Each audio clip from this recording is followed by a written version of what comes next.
ਅਕਾਲ, ਨਮਸਕਾਰ ਤੇ ਆਦਾਬ। ਮੈਂ ਹਾਂ ਹਰਜਿੰਦ ਕੌਰ ਮਾਂਗਟ ਤੇ ਤੁਸੀਂ ਦੇਖ ਰਹੇ ਹੋ ਇੰਡੋਸ ਟੀਵੀ। ਸਵਾਗਤ ਹੈ ਜੀ ਸਾਰਿਆਂ ਦਾ ਪ੍ਰੋਗਰਾਮ ਸਫਰ ਇੰਡੀਆ ਟੂ ਆਸਟ੍ਰੇਲੀਆ ਤੇ ਮੇਰੇ ਨਾਲ ਮਹਿਮਾਨ ਮੇਰੇ ਸਟੂਡੀਓ 'ਚ ਆ ਚੁੱਕੇ ਨੇ ਜੀ। ਕਰਦੇ ਹਾਂ ਜੀ ਉਹਨਾਂ ਦਾ ਸਵਾਗਤ। ਸੁਖਚੈਨ ਸਿੰਘ ਜੀ, ਬਹੁਤ ਬਹੁਤ ਸਵਾਗਤ ਹੈ ਤੁਹਾਡਾ। ਧੰਨਵਾਦ ਜੀ। ਸਤਿ ਸ਼੍ਰੀ ਅਕਾਲ ਜੀ।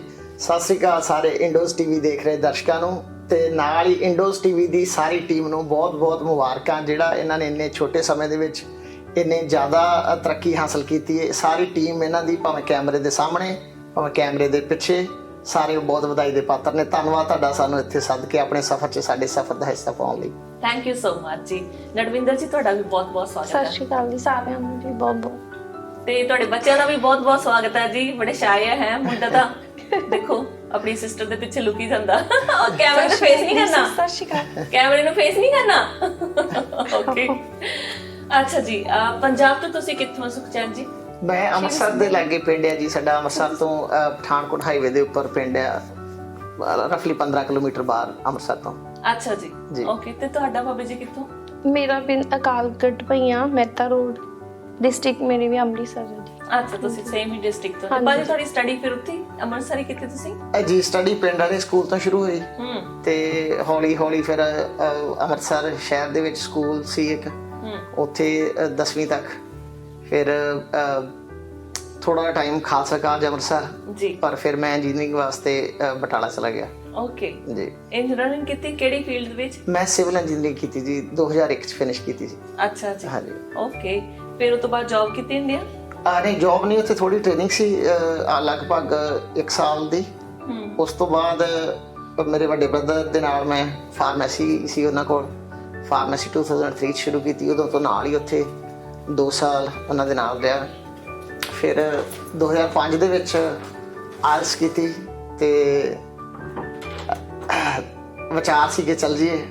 ਫਿਰ ਅਸੀਂ 3 ਬ੍ਰਦਰ ਆ, ਜਿਹੜੇ ਵਿਚਕਾਰ ਵਾਲੇ ਬ੍ਰਦਰ ਉਹ ਇਟਲੀ ਸੀ ਉਦੋਂ ਜੀ। ਉਹਨਾਂ ਨੇ ਕਿਹਾ ਕਿ ਨਹੀਂ ਬਹੁਤ ਹਾਰਡ ਹੈ, ਤੂੰ ਇਸ ਤਰ੍ਹਾਂ ਕਰ, ਇੱਥੇ ਕੁਝ ਕਰ ਲੈ, ਇੱਥੇ ਕਰੀ ਜੋ ਕਰ ਰਿਹਾ। ਅੱਛਾ ਜੀ। ਤੇ ਉਹ ਸਾਰੀ ਫਾਈਲ ਜਿਹੜੀ ਉਸੇ ਤਰ੍ਹਾਂ ਲਿਫਾਫੇ ਨੂੰ ਗੰਢ ਮਾਰ ਕੇ ਅਲਮਾਰੀ ਦੇ ਉੱਤੇ ਸੁੱਟਦੀ ਕਿ ਨਹੀਂ ਜੀ। 2006 ਦੇ ਵਿੱਚ ਫਿਰ ਮੇਰਾ ਇੱਕ ਦੋਸਤ ਸੀ, ਉਹਨੇ ਆਸਟ੍ਰੇਲੀਆ ਵਾਸਤੇ ਸਟੂਡੈਂਟ ਵੀਜ਼ਾ ਅਪਲਾਈ ਕੀਤਾ। ਉਹ ਅਪਲਾਈ ਕਰਨ ਤੋਂ ਬਾਅਦ ਸਾਡੇ ਪਿੰਡ ਵੈਸੇ ਹੀ ਸ਼ਾਮ ਨੂੰ ਚਾਹ ਪਾਣੀ ਵਾਸਤੇ ਆਏ ਤੇ ਉਹ ਕਹਿੰਦੇ ਯਾਰ ਕਿਉਂ ਨਾ ਤੂੰ ਨਹੀਂ ਜਾਂਦਾ। ਮੈਂ ਕਿਹਾ ਚਲੋ ਫਿਰ ਮੈਂ ਉਹ ਫਾਈਲ ਲਾਈ, ਸਾਰੇ ਕਾਗਜ਼ ਪੱਤਰ ਰੈਡੀ ਸੀ ਤੇ ਫਿਰ ਅਪਲਾਈ ਕਰਤਾ। ਤੇ ਅਪਲਾਈ ਇਸ ਆਸ ਤੇ ਕੀਤਾ ਕਿ ਨਹੀਂ ਮੇਰਾ ਤਾਂ ਕਿਹੜਾ ਹੋਣਾ, ਮੈਂ ਤੇ ਜਾਣਾ ਨਹੀਂ। ਤੇ ਉਹ ਪਰ ਆ ਗਿਆ, ਸਟੂਡੈਂਟ ਵੀਜ਼ਾ ਆ ਗਿਆ। ਫਿਰ 2006 ਦੇ ਵਿੱਚ ਸਿਡਨੀ ਸਟੱਡੀ ਵਾਸਤੇ ਆ ਗਿਆ। 2006 ਦੇ ਵਿੱਚ ਸਟੱਡੀ ਵਾਸਤੇ ਆ ਗਏ। ਹਾਂਜੀ। ਤੇ ਭਾਬੀ ਜੀ ਤੁਸੀਂ ਸਟੱਡੀ ਇੰਡੀਆ ਕੀਤੀ? ਹਾਂਜੀ, ਮੇਰੀ ਸਟੱਡੀ ਜੀ ਇੰਡੀਆ ਦੀ ਆ। ਮੈਂ ਸੈਕੰਡਰੀ ਸਕੂਲ ਪਾਸ ਕੀਤਾ ਅੰਮ੍ਰਿਤਸਰ ਡਿਸਟ੍ਰਿਕਟ ਤੋਂ ਜੀ। ਤੇ ਮੇਰੀ bachelor of nursing Jalandhar college ਦੀ ਹੈ ਜੀ। ਅੱਛਾ ਜੀ। ਉਸ ਤੋਂ ਬਾਅਦ ਫਿਰ ਉਸ ਤੋਂ ਬਾਅਦ ਮੈਰਿਜ ਹੋ ਗਈ। ਹਾਂਜੀ, ਫਿਰ ਅਸੀਂ ਇੱਥੇ ਆ ਗਏ। ਓਕੇ, ਮੈਰਿਜ ਕਿਹੜੇ ਸਾਲ ਦੇ ਵਿੱਚ ਹੋਈ ਸੀ? 2015। 2015 ਦੇ ਵਿੱਚ ਹੋਈ। ਹਾਂਜੀ। ਕਿੰਨੇ ਤੁਸੀਂ 2006 ਦੇ ਵਿੱਚ ਇੱਥੇ ਆਏ ਜੀ? ਤੇ ਇੰਨੇ ਗੈਪ ਬਾਅਦ ਵਿਆਹ ਕਰਵਾਇਆ 2015 ਚ? ਹਾਂਜੀ, 2006 ਦੇ ਵਿੱਚ ਮੈਂ ਸਿਡਨੀ ਸੀ। 2008 ਚ PR ਹੋ ਕੇ ਮੈਂ ਬ੍ਰਿਸਬੇਨ ਆ ਗਿਆ। ਸਾਡੇ ਪਿੰਡ ਤੋਂ ਅਸੀਂ ਕਾਫੀ ਹੋਰ ਦੋਸਤ ਜਿਹੜੇ ਮੇਰੇ ਬ੍ਰਿਸਬੇਨ ਸੀ। ਅੱਛਾ ਜੀ। ਤੇ ਮੈਂ ਕਿਹਾ ਵੀ ਚਲੋ ਬ੍ਰਿਸਬੇਨ ਚੱਲਦੇ ਸਾਰੇ ਜਾਣੇ, ਫਿਰ ਇਕੱਠੇ ਹੁੰਦੇ ਉੱਥੇ। ਅੱਛਾ। ਤੇ 2008 ਚ ਬ੍ਰਿਸਬੇਨ ਆ ਗਿਆ। 2008 ਚ 2012 ਦੇ ਵਿੱਚ ਮੈਂ ਫਿਰ ਪੱਕਾ ਵਾਪਸ ਚਲਾ ਗਿਆ ਇੰਡੀਆ ਕਿ ਨਹੀਂ ਹੁਣ ਚਲੀ ਵਾਪਸ ਨਹੀਂ ਹੋਣਾ। ਅੱਛਾ, ਤੁਸੀਂ ਮਨ ਬਣਾ ਲਿਆ ਸੀਗਾ? ਮਨ ਬਣਾ ਲਿਆ ਮੈਂ ਇੱਥੋਂ ਜੀ ਆਪਣਾ ਪੂਰਾ ਕਿ ਹੁਣ ਵਾਪਸ ਨਹੀਂ ਆਊਂਗਾ। PR ਹੋ ਗਏ ਸੀ ਉਦੋਂ? PR ਹੋ ਗਏ ਸੀ। PR ਹੋ ਕੇ ਤੁਸੀਂ ਵਾਪਸ ਇੰਡੀਆ ਚਲੇ ਗਏ ਜੀ? ਵਾਪਸ ਇੰਡੀਆ ਚਲੇ ਗਏ। ਕੀ ਰੀਜ਼ਨ ਸੀਗਾ? ਸ਼ੁਰੂ ਤੋਂ ਹੀ 2000 ਮੈਨੂੰ ਯਾਦ ਹੈ ਜਦੋਂ 6 ਚ ਪਹਿਲੀ ਵਾਰੀ ਆਇਆ ਤੇ 에ਅਰਪੋਰਟ ਤੇ ਮੇਰਾ ਦੋਸਤ ਜਿਹੜਾ ਲੈਣ ਆਇਆ ਉਹਨੇ ਸਾਰਾ ਕੁਝ ਆਪਣੇ ਹਿਸਾਬ ਨਾਲ ਦਿਖਾਇਆ, ਵੇਖ ਕਿੱਡਾ ਸੋਹਣਾ ਆਸਟ੍ਰੇਲੀਆ, ਉੱਥੇ ਇਸ ਤਰ੍ਹਾਂ ਉੱਥੇ ਇਸ ਤਰ੍ਹਾਂ। ਮੈਂ ਕਿਹਾ ਨਹੀਂ ਯਾਰ, ਇੰਡੀਆ ਹੀ ਆ। ਇੱਕ ਵਾਰ ਉਹ ਮੈਨੂੰ ਅੱਜ ਵੀ ਯਾਦ ਹੈ ਕਿ ਉਹਨੂੰ ਮੈਂ ਕਿਹਾ ਇੱਕ ਵਾਰ ਤੇ ਆਪਾਂ ਜਾਵਾਂਗੇ, ਇੱਕ ਵਾਰ ਤੇ ਇੱਕ ਕੋਸ਼ਿਸ਼ ਕਰਾਂਗੇ। ਚਲੋ ਵਧੀਆ ਕੋਸ਼ਿਸ਼ ਕੀਤੀ। 2012 ਚ ਗਏ ਤੇ ਵਧੀਆ ਸੀ, ਸਾਰਾ ਕੁਝ ਠੀਕ ਸੀ। ਫਿਰ ਕੁਛ ਹਾਲਾਤ ਉੱਥੇ ਕੁਛ ਸਿਸਟਮ ਇਸ ਤਰ੍ਹਾਂ ਦਾ ਬਣ ਗਿਆ ਕਿ ਵਾਪਸ ਉੱਥੋਂ ਨਿਕਲਣਾ ਹੀ ਪਿਆ ਮਜਬੂਰਨ ਵਾਸ, ਨਾ ਚਾਹੁੰਦੇ ਵੀ ਵਾਪਸ ਫੇਰ ਆਉਣਾ ਪਿਆ ਇੱਥੇ। ਹਾਂਜੀ। ਅੱਛਾ, ਤੇ ਵਿਆਹ ਫਿਰ ਇੰਡੀਆ ਕਰਵਾਇਆ ਸੀ? ਵਿਆਹ ਇੰਡੀਆ 2015 ਚ। ਹਾਂਜੀ, 2015 ਦੇ ਵਿੱਚ ਵਿਆਹ ਕਰਾਇਆ ਇੰਡੀਆ ਦੇ ਵਿੱਚ। ਤੇ ਉਹ ਜਿਹੜਾ 4 ਸਾਲਾਂ ਦਾ ਸਮਾਂ ਤੁਸੀਂ ਦੱਸਿਆ ਵੀ ਉੱਥੇ ਰਹੇ ਹੋ, ਤੁਸੀਂ ਇੰਡੀਆ ਰਹੇ ਹੋ ਜੀ, ਤਾਂ ਉੱਥੇ ਫਿਰ ਕੀ ਕਰਦੇ ਸੀ ਇੰਡੀਆ? ਉਹ ਜਾ ਗਿਆ ਜਦੋਂ 2012 ਦੇ ਵਿੱਚ। ਉਦੋਂ ਐਕਚੁਅਲੀ ਬ੍ਰਦਰ ਨੇ ਕੁਝ ਫਾਰਮੇਸੀ ਲੀਜ਼ ਤੇ ਲਈਆਂ ਸੀ 4 ਹੋਰ। ਅੱਛਾ ਜੀ। ਇੱਕ ਹਸਪੀਟਲ ਹੈ ਕਾਫੀ ਵੱਡਾ ਅੰਮ੍ਰਿਤਸਰ ਦੇ ਵਿੱਚ, ਤੇ ਉੱਥੇ ਉਹ ਕਹਿੰਦੇ ਕਿ ਮੈਨੂੰ ਯਾਦ ਵੀਰਵਾਰ ਦਾ ਦਿਨ ਸੀ ਤੇ ਉਹ ਕਹਿੰਦੇ ਵੀ ਆ ਜਾ ਵੀ ਆਪਾਂ ਇਹ ਕੰਮ ਕਰਨਾ। ਮੈਂ ਕਿਹਾ ਵੀ ਹੋ ਗਿਆ, ਕਹਿੰਦੇ ਤੂੰ ਆ ਜਾ, ਹੋ ਜਾਊਗਾ। ਤੇ ਮੈਂ ਉਦੋਂ ਯਾਦ ਕੋਰੀਅਰ ਕਰਦਾ ਸੀ ਤੇ ਵੀਰਵਾਰ ਨੂੰ ਮੈਂ ਉੱਥੇ ਆਪਣੇ ਕੋਰੀਅਰ ਵਾਲੇ ਨੂੰ ਮੈਂ ਕਿਹਾ ਜੀ ਮੈਂ ਹੁਣ ਨਹੀਂ ਆਉਣਾ। ਤੇ ਫਰਾਈਡੇ ਨੂੰ ਮੈਂ ਵੈਨ ਸੇਲ ਕੀਤੀ ਤੇ ਸੰਡੇ ਦੀ ਫਲਾਈਟ ਤੇ ਮੈਂ ਇੰਡੀਆ ਚਲੇ ਗਿਆ। ਅੱਛਾ, ਹਾਂਜੀ। ਓਕੇ, ਇੰਨੀ ਛੇਤੀ ਡਿਸੀਜਨ ਬਣਾ ਲਿਆ ਸੀ? ਉਹ ਕਹਿੰਦੇ ਕਿ ਬਸ ਆ ਜਾ, ਛੇਤੀ ਆ ਜਾ, ਜਿੰਨੀ ਛੇਤੀ ਹੋ ਸਕਦਾ ਤੂੰ ਆ ਜਾ, ਚਾਹੇ ਤੂੰ 2 ਦਿਨਾਂ 4 ਦਿਨਾਂ ਜਿੰਨੀ ਛੇਤੀ ਹੋ ਸਕਦਾ। ਮੈਂ ਕਿਹਾ ਜੀ ਠੀਕ ਹੈ। ਅੱਛਾ। ਤੇ ਉਹ ਇਸ ਤਰ੍ਹਾਂ ਫਿਰ ਉਹ 4 ਸਾਲ ਫਾਰਮੇਸੀ ਸੀ ਸਾਡੇ ਕੋਲ ਜੀ। 2012 ਦੇ ਵਿੱਚ ਵਾਪਸ ਚਲੇ ਗਏ ਉੱਥੇ ਇੰਡੀਆ। ਬ੍ਰਦਰ ਦਾ ਬਿਜ਼ਨਸ ਸੀ, ਉਹਨਾਂ ਦੇ ਨਾਲ ਹੈਲਪ ਕੀਤੀ ਫਿਰ 4 ਸਾਲ। ਅੱਛਾ। ਤੇ 2016 ਦੇ ਵਿੱਚ ਕੁਝ ਫਿਰ ਇਹੋ ਜਿਹੀ ਹਾਲਾਤ ਬਣੇ ਕਿ ਵਾਪਸ ਇੱਕਦਮ ਉਹ ਵਾਪਸ ਵੀ ਉਸੇ ਇਮੀਡੀਏਟਲੀ ਆਉਣਾ ਪਿਆ ਜਿਹੜੀ ਤਰੀਕੇ ਨਾਲ ਗਏ ਸੀ। ਅੱਛਾ। ਉਸੇ ਤਰੀਕੇ ਨਾਲ ਸੋਮਵਾਰ ਸਵੇਰੇ ਮੈਂ ਲੇਟ ਜਾਂਦਾ ਹੁੰਦਾ ਸੀ ਕੰਮ ਤੇ, ਕਿਉਂਕਿ ਮੈਂ ਰਾਤ ਨੂੰ ਲੇਟ ਆਉਂਦਾ ਸੀ, ਰਾਤ ਨੂੰ 1-1:30 ਵਜੇ ਰਾਤ ਆਉਣਾ। ਸਵੇਰੇ ਉਹਦਾ ਫੋਨ ਆ ਗਿਆ 9 ਵਜੇ ਕਿ ਤੂੰ ਇਸ ਤਰ੍ਹਾਂ ਕਰ, ਕੰਮ ਤੇ ਨਾ ਆਈ, ਟਿਕਟ ਕਰਾ ਲਾ ਤੇ ਚੱਲ ਜਾ। ਕਿ ਜਿਹੜੇ ਇੱਥੇ ਤੁਸੀਂ ਜਦੋਂ ਕੰਮ ਕਰਦੇ ਸੀਗੇ, ਇੱਥੇ ਵੀ ਤੁਸੀਂ ਕੰਮ ਫੜ ਹੀ ਲਿਆ ਹੋਣਾ, ਕਰਦੇ ਹੀ ਹੋਣੇ ਆ, ਕੋਈ ਨਾ ਕੋਈ ਸੈਟਲ ਹੋ ਗਏ ਸੀਗੇ? ਇੱਥੇ ਮੈਂ ਹਾਂਜੀ ਰਫਲੀ ਇੱਥੇ ਜ਼ਿਆਦਾ ਕੁਛ ਨਹੀਂ, ਕੋਰੀਅਰ ਵੈਨ ਸੀ ਮੇਰੇ ਕੋਲ। ਅੱਛਾ। ਕੋਈ 1.5 ਸਾਲ ਤੋਂ 2 ਸਾਲ ਦੇ ਕਰੀਬ ਇੱਥੇ ਉਹ ਚਲਾਈ ਸੀ। ਅੱਛਾ ਜੀ। ਜਦੋਂ ਮੈਂ ਇੱਥੋਂ ਵਾਪਸ ਗਿਆ। ਓਕੇ ਜੀ। ਤੇ ਫਿਰ ਇੱਕਦਮ ਹੀ ਕੋਰੀਅਰ ਵੈਨ ਦਾ ਕਿੱਦਾਂ ਕੀਤਾ? ਉਹ ਉਸੇ ਟਾਈਮ ਹੀ ਵੇਚ ਕੇ ਡੀਲਰ ਨੂੰ। ਅੱਛਾ। ਕਿ ਜਿਹੜੇ ਵੀ ਪ੍ਰਾਈਸ ਜੋ ਵੀ ਦੇਣਾ ਦੈਟਸ ਇਟ, ਠੀਕ ਹੈ ਤੇ ਚਲੋ ਚੱਲੀਏ। ਤੇ ਨਾਲ ਦੂਜੇ ਦਿਨ ਚਲੇ ਗਏ? ਅਗਲੇ ਦਿਨ ਜੀ ਸੰਡੇ ਨੂੰ ਚੱਲ ਗਏ। ਅੱਛਾ। ਹਾਂਜੀ। ਉਸ ਤੋਂ ਬਾਅਦ ਜਦੋਂ ਇੰਡੀਆ ਚਲੇ ਗਏ, ਉਸ ਤੋਂ ਬਾਅਦ ਵਿਆਹ ਦਾ ਸਬਬ ਬਣਿਆ ਇੰਡੀਆ ਜਾ ਕੇ? ਇੰਡੀਆ, ਹਾਂਜੀ ਜੀ। Okay okay. ਤੇ ਕਿੱਦਾਂ ਮਿਲੇ ਆਪਸ ਵਿੱਚ? ਲਵ ਮੈਰਿਜ ਕਰਵਾਈ ਕੇ ਅਰੇਂਜ? ਉਸ ਤਰ੍ਹਾਂ ਹੀ ਜੀ। ਇਹ ਵੀ ਜਿੱਥੇ ਸਾਡੇ ਕੋਲ ਫਾਰਮੇਸੀ ਸੀ, ਇਹ ਵੀ ਉੱਥੇ ਹੀ ਜੌਬ ਕਰਦੇ ਸੀ। Okay okay. ਤੇ ਇੱਕ ਹੋਰ ਸੀ ਉੱਥੇ, ਉਹ ਵੀ ਸਾਡੇ ਇਸ ਤਰ੍ਹਾਂ ਰਿਸ਼ਤੇਦਾਰ ਤੇ ਨੌਨ ਵੀ। ਤੇ ਉਹਨਾਂ ਨੇ ਕਹਿੰਦੇ ਕਿ ਮੈਂ ਤੇ ਚਲੋ ਦੇਖਿਆ ਹੀ ਸੀ ਪਹਿਲਾਂ। ਉਹ ਕਹਿੰਦੇ ਕਿ ਰਿਸ਼ਤਾ ਕਰਾ ਦੀ, ਗੱਲ ਹੋ ਰਹੀ ਹੈ। ਕਹਿੰਦੇ ਚਲੋ ਠੀਕ ਹੈ। ਕੁਦਰਤੀ ਗੱਲ, ਜਦੋਂ ਸਾਡਾ ਵਿਆਹ ਵੀ 1 ਵੀਕ ਹੋਇਆ, ਬੁੱਧਵਾਰ ਕਹਿੰਦੇ ਕਿ ਪਹਿਲਾਂ ਵੇਖੋ ਖਾਲਾ ਜਿਹੜਾ ਹੁੰਦਾ ਸਾਰੇ ਕੰਮ ਛੇਤੀ ਵੇਖੋ ਖਾਲਾ ਰੱਖਿਆ। ਉਹ ਜੀ ਬੁੱਧਵਾਰ ਸੀ ਉਦੋਂ। ਮੇਰੇ ਭੂਆ ਜੀ ਤੇ ਫੁੱਫੜ ਜੀ ਨੇ, ਉਹਨੇ ਅਮਰੀਕਾ, ਉਹ ਆਏ ਸੀ। ਤੇ ਉਹਨਾਂ ਨੂੰ ਇਹ ਸੀ ਕਿ ਹੁਣ ਜਦੋਂ ਇੰਡੀਆ ਆਉਂਦੇ ਆ, ਅਸੀਂ ਮਹੀਨੇ ਵਾਸਤੇ ਆਉਂਦੇ ਆ ਤੇ ਕੋਈ ਵਿਆਹ ਸਾਨੂੰ ਵਿਖਾ ਦਿਓ। ਤੇ ਉਹਨਾਂ ਦੀ ਨੈਕਸਟ ਵੀਕ ਫਲਾਈਟ ਸੀ ਤੇ ਕਿਹਾ ਵੀ ਚਲੋ ਫਿਰ ਇਹਨਾਂ ਨੂੰ ਵਿਆਹ ਵਿਖਾਈ ਦਿੰਦੇ ਆ। ਤੇ ਉਸ ਤੋਂ ਬਾਅਦ 2000 ਕਿੰਨੇ ਦੇ ਵਿੱਚ ਫਿਰ ਆਏ ਇੰਡੀਆ ਆਪਣੇ ਪਰਿਵਾਰ ਨੂੰ ਲੈ ਕੇ? 2016 ਦੇ ਲਾਸਟ ਦੇ ਵਿੱਚ ਮੈਂ ਆ ਗਿਆ, ਅਕਤੂਬਰ 'ਚ। ਅੱਛਾ। ਤੇ ਇਹ 2017 ਦੀ ਫਰਵਰੀ 'ਚ ਆਏ। ਅੱਛਾ ਅੱਛਾ। ਫਿਰ ਬੇਬੀ ਤੁਹਾਡੇ ਵੱਡੀ ਹੋਣੀ ਆ? 1.5 ਸਾਲ ਦੀ ਹੋ ਗਈ ਹੋਣੀ? ਹਾਂਜੀ, 1.25 ਸਾਲ ਦੀ ਸੀ। ਅੱਛਾ ਓਕੇ। ਜਦੋਂ ਇੱਥੇ ਆਏ ਹਨਾ। ਹਾਂਜੀ। ਤੇ ਪਰ ਜਦੋਂ ਤੁਸੀਂ 2006 ਦੀ ਗੱਲ ਕੀਤੀ ਹੈ ਕਿ ਤੁਸੀਂ 2006 ਦੇ ਵਿੱਚ ਕਿਹੋ ਜਿਹਾ ਮਾਹੌਲ ਸੀ, ਕਿੰਨਾ ਕੁ ਸਟਰਗਲ ਦਾ ਪੀਰੀਅਡ ਸੀ ਜਿਹੜਾ ਤੁਹਾਡੇ ਲਈ ਤੁਸੀਂ ਹੰਢਾਇਆ? ਵੇਖੋ, ਜਦੋਂ ਤੇ ਕੋਈ ਆਉਂਦਾ ਮਾਹੌਲ ਤੇ ਸਾਡੇ ਵਾਸਤੇ ਨਵਾਂ ਹੀ ਸੀ ਜੀ।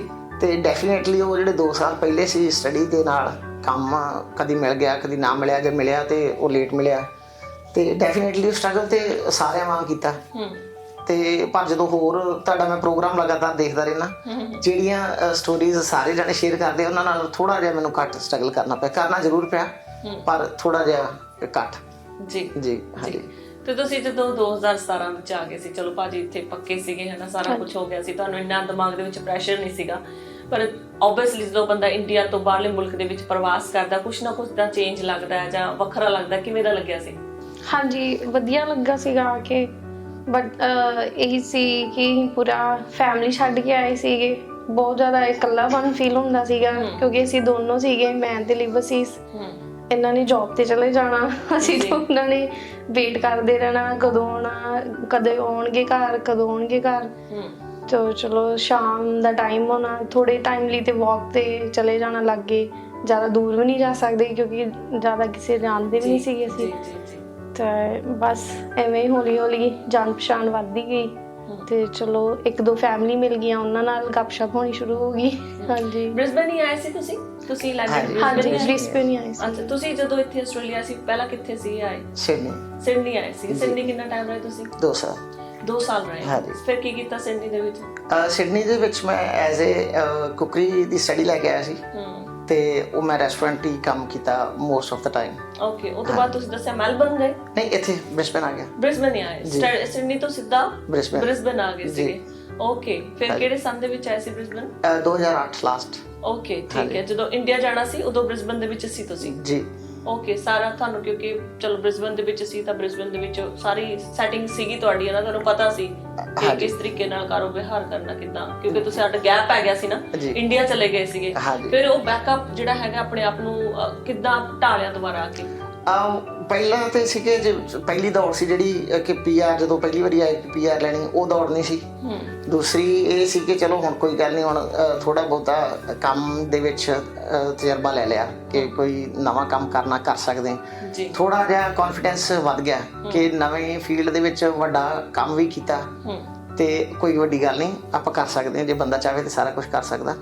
ਤੇ ਉਹ ਦੁਬਾਰਾ ਸ਼ੁਰੂ ਕਰਨ ਦੇ ਵਿੱਚ ਕੋਈ ਜ਼ਿਆਦਾ ਦਿੱਕਤ ਨਹੀਂ ਆਈ ਨਵੇਂ ਸਿਰ ਤੋਂ ਸ਼ੁਰੂ ਕਰਨ 'ਚ। ਹਾਂਜੀ, ਸਿਵਲ ਇੰਜੀਨੀਅਰਿੰਗ ਕੀਤੀ ਸੀ ਤੁਸੀਂ ਇੰਡੀਆ, ਇੱਥੇ ਆ ਕੇ ਕੁਕਰੀ ਦਾ ਬਿਜ਼ਨਸ ਲਿਆ ਸੀ? ਕੁਕਰੀ ਦੀ ਸਟੱਡੀ ਲਈ ਸੀ। ਹਾਂਜੀ ਹਾਂਜੀ, ਕੋਈ ਨਹੀਂ ਸੀ ਗਾਈਡ ਕਰਨ ਵਾਲਾ ਉਦੋਂ ਚੰਗੀ ਤਰ੍ਹਾਂ। ਹਾਂਜੀ, ਹਾਲਾਂਕਿ ਜੇ ਮੈਂ ਉਹਦੇ ਵਿੱਚ ਹੀ ਆਉਂਦਾ ਤੇ ਮੈਨੂੰ ਜ਼ਿਆਦਾ ਵਧੀਆ ਆਪਸ਼ਨ ਸੀ ਸਟੱਡੀ ਦੀ। ਜੀ ਜੀ, ਤੇ ਚਾਹੇ ਮੈਂ ਉੱਥੋਂ ਵੀ ਪਰਮਾਨੈਂਟ ਰੈਜ਼ੀਡੈਂਸੀ ਅਪਲਾਈ ਕਰਕੇ ਆ ਸਕਦਾ ਸੀ। ਜੀ ਬਿਲਕੁਲ ਦਰਸ਼ਕੋ, ਦੇਖੋ ਤੁਹਾਨੂੰ ਸਿੱਖਣ ਨੂੰ ਕਿੰਨਾ ਕੁਝ ਮਿਲਦਾ। ਸਾਨੂੰ ਜਿਹੜੀਆਂ ਅਸੀਂ ਗਲਤੀਆਂ ਕਰਦੇ ਹਾਂ, ਜਿਹੜੇ ਆਉਣ ਵਾਲਾ ਸਾਡਾ ਭਵਿੱਖ ਹੈਗਾ, ਆਉਣ ਵਾਲੇ ਸਟੂਡੈਂਟ ਹੈਗੇ ਨੇ, ਉਹਨਾਂ ਲਈ ਕੋਈ ਜ਼ਿਆਦਾ ਮੁਸੀਬਤ ਨਾ ਹੋਵੇ। ਸੋ ਉਹ ਆਪਣੀਆਂ ਗਲਤੀਆਂ ਤੋਂ, ਜਿਹੜੇ ਸਾਡੇ ਇੱਥੇ ਮਹਿਮਾਨ ਆਉਂਦੇ ਨੇ, ਗਲਤੀਆਂ ਤੋਂ ਸਿੱਖਦੇ ਨੇ ਤੇ ਦੂਜਿਆਂ ਨੂੰ ਮੋਟੀਵੇਟ ਕਰਦੇ ਨੇ। ਸੋ ਭਾਜੀ ਨੇ ਦੱਸਿਆ ਕਿ ਸਿਵਲ ਇੰਜੀਨੀਅਰਿੰਗ ਕੀਤੀ ਸੀ, ਸ਼ਾਇਦ ਉਦੋਂ ਇਸੇ ਫੀਲਡ ਦੇ ਵਿੱਚ ਉਹਨਾਂ ਨੇ ਸਟੱਡੀ ਕਰਕੇ ਅੱਗੇ ਆਪਣੇ ਆਪ ਨੂੰ ਲੈ ਕੇ ਗਏ ਹੁੰਦੇ, PR ਵੀ ਛੇਤੀ ਆਈ ਹੁੰਦੀ ਤੇ ਉਹਦੀ ਜੌਬ ਵੀ ਕੋਈ ਹੋਰ ਹੁੰਦੀ। ਸੋ ਗਾਈਡੈਂਸ ਬਹੁਤ ਜ਼ਰੂਰੀ ਆ ਜੀ, ਇਹਦਾ ਧਿਆਨ ਰੱਖਿਆ ਕਰੋ। ਠੀਕ ਹੈ ਭਾਜੀ, ਫਿਰ ਉਸ ਤੋਂ ਬਾਅਦ ਤੁਸੀਂ ਕੁਕਰੀ ਤੋਂ ਬਾਅਦ ਫਿਰ ਹੁਣ ਕੀ ਬਿਜ਼ਨਸ ਕਰਦੇ ਹੋ? ਹੁਣ ਜੀ ਮੌਰਗੇਜ ਐਡਵਾਈਜ਼ਰ ਹੈ ਮੈਂ, ਹੋਮ ਲੋਨਸ, ਕਾਰ ਲੋਨਸ ਵਗੈਰਾ, ਟਰੱਕ ਲੋਨਸ ਵਗੈਰਾ, ਇਹਦੇ ਵਿੱਚ ਹੁਣ ਮੈਂ ਅੱਜਕੱਲ ਕਰ ਰਿਹਾ। ਕਿੱਥੇ ਕਿੱਥੇ ਹੈ ਤੁਹਾਡਾ ਸਾਰਾ ਦਫ਼ਤਰ ਵਗੈਰਾ?